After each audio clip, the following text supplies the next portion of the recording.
Okay, so despite the fact that the progressive conservative share of the vote dropped by 7%, they still, with about 43% of the popular vote, were far or well ahead of the Liberals, who rose marginally to 32%, and the New Democrats, who rose to about 20% of the vote, since the progressive conservatives, aided partly by the division of the opposition votes and partly by the first past the post-electoral system, and of course money, generous funding, received 169 members out of 295, although one member, John Dahmer, if I remember correctly, died. And then in early 1989, Deborah Gray became the first elected Reform Party member of the House of Commons. The Liberals doubled their seats to 83, and also the New Democrats made gains, rising to 43 seats. Around 1989-1990, the Canadian economy started to slow down and then entered a recession. The deficit grew. The budget deficit became clearly higher than $30 billion, and we have to remember of that times dollars. We would have to multiply that by a factor of something. It could easily amount to something like $45 to $50 billion now, or at least $40 to $45 billion. In the fiscal year of 1991 to 1992, or 1992 to 1993, it was almost $39 billion, according to a document prepared by the Fraser Institute. And finally, it seems that some of you have to study a lot, invest a lot more time. And then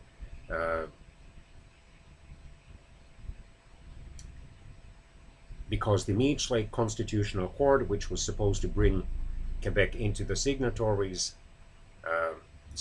provinces of the 1982 Canadian Constitution, failed in June 1990, not having been approved by the provincial cabinets and legislatures of Manitoba and Newfoundland. Then about 10 progressive conservative members of the House of Commons from Quebec, led by former cabinet minister Lucien Bouchard, broke away from the party and founded the Bloc Québécois group. The Western Canada-based populist and right-wing Reform Party started to erode the progressive conservative power base in Western Canada, especially in Alberta. The Liberals, under their new leader Jean Chrétien, began their resurgence, although briefly the New Democrats seemed to be on a roll, buoyed by election victories in Ontario in 1990, and then in British Columbia and in Saskatchewan in 1991.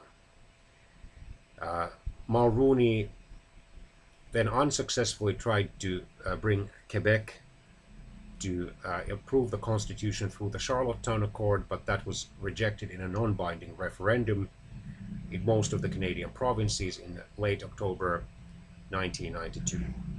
He finally announced his resignation and retirement as Prime Minister and the Progressive Conservative leader in late February 1993, and the ensuing leadership election in June 1993 was won by Defense Minister Kim Campbell, and then in late June 1993, Mulroney left office and effectively active frontline politics. In retirement, there has been some controversy, especially because of the Schreiber affair, Airbus Schreiber affair, because in September 1995, the Canadian Department of Justice, acting on behalf of the RCMP, sent a letter of request to the Swiss government asking for information related to allegations that Mulroney was involved in a criminal conspiracy to defraud the government, the federal government of Canada.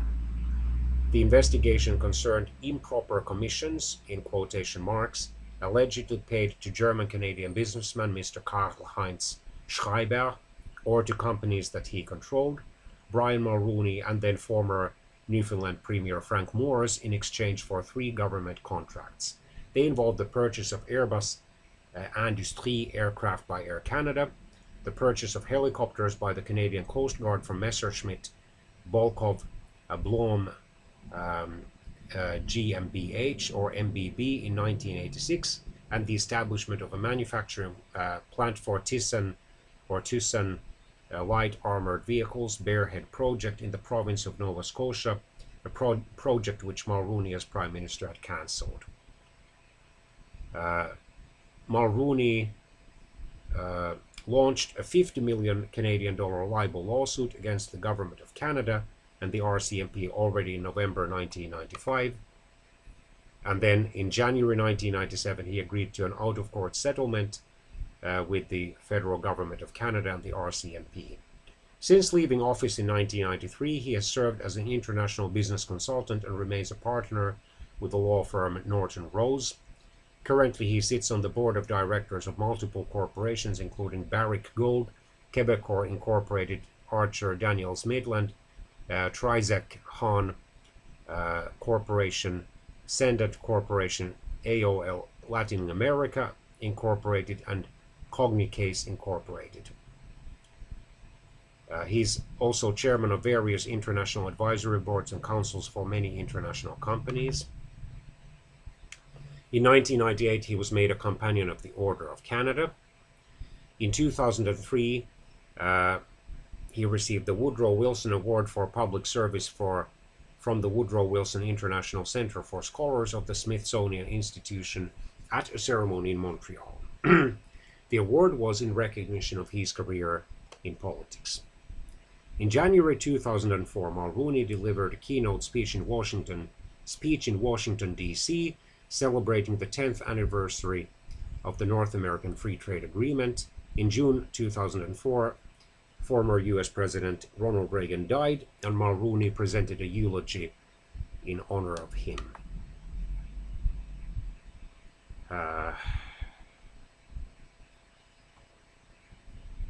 In February 2005, as part of a physical examination, a CT scan revealed 2 small lumps in one of Mulrooney's lungs.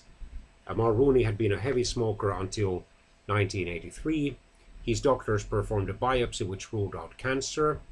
He recovered well enough to tape a speech for the Conservative Party of Canada's 2005 policy convention in Montreal in March.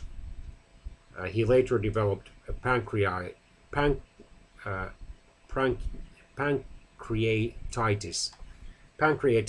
and he remained in hospital for several weeks. In September 2005, veteran writer and former Mulrooney confidant Peter C. Newman released the secret Mulrooney tapes, Unguarded Confessions of a Prime Minister. Newman had been given unfettered access to Mulrooney for a thorough biography and claims Mulrooney did not honor an agreement to allow him access to confidential papers. After the falling out, Mulrooney began to work on his autobiography without Newman's help.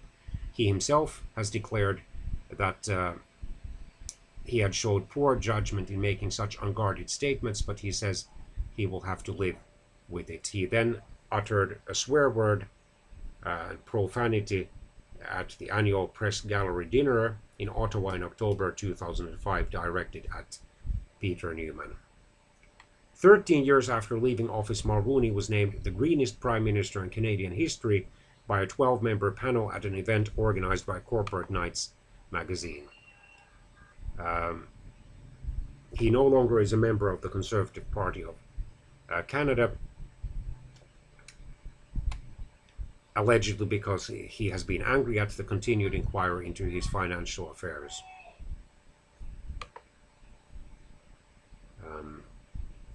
The goods and services tax was to replace the hidden manufacturer sales tax and was created to help eliminate the ever-growing deficit, and especially the Canadian small businesses and many Canadian consumers opposed it, although the successive Liberal governments did nothing to eliminate it. Basically, it was just renamed maybe or something like that, or harmonized with the provincial sales taxes. Even though Mulrooney was a progressive conservative, he was a social liberal.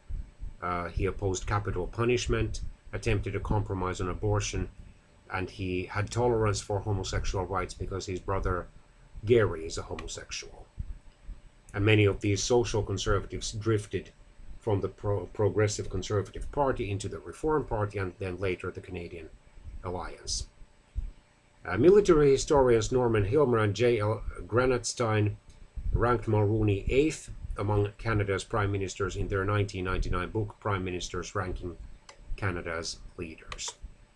Anyway, Mulroney's prime ministership's later stages marked the upcoming federal demise or weakening of the Progressive Conservatives as the major centre-right political party in Canada, and eventually this led to their 2003 merger with the Canadian Alliance, which was clearly more right-wing and populist in character, to form the new Conservative Party of Canada, although the Conservative Party of Canada has basically a socially liberal leadership, including its current federal leader,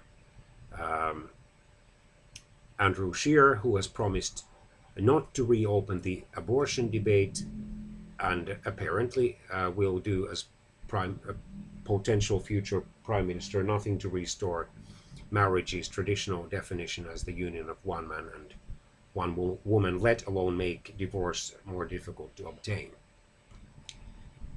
In September 2007, his memoirs 1939 to 1993 was released. Mulroney in that book criticized Trudeau for avoiding military service in the Second World War, despite the fact that he never served in the army himself,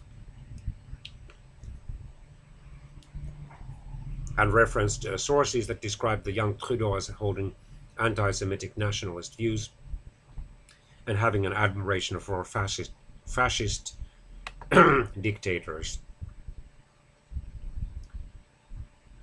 He also indirectly criticized Joe Clark first for allowing the 1979 non-confidence vote to go ahead instead of strategically compromising on his budget, and then calling a leadership review in 1983 despite being supported by 2/3 of the Progressive Conservative Convention delegates. And he also included a number of swear words in that biography.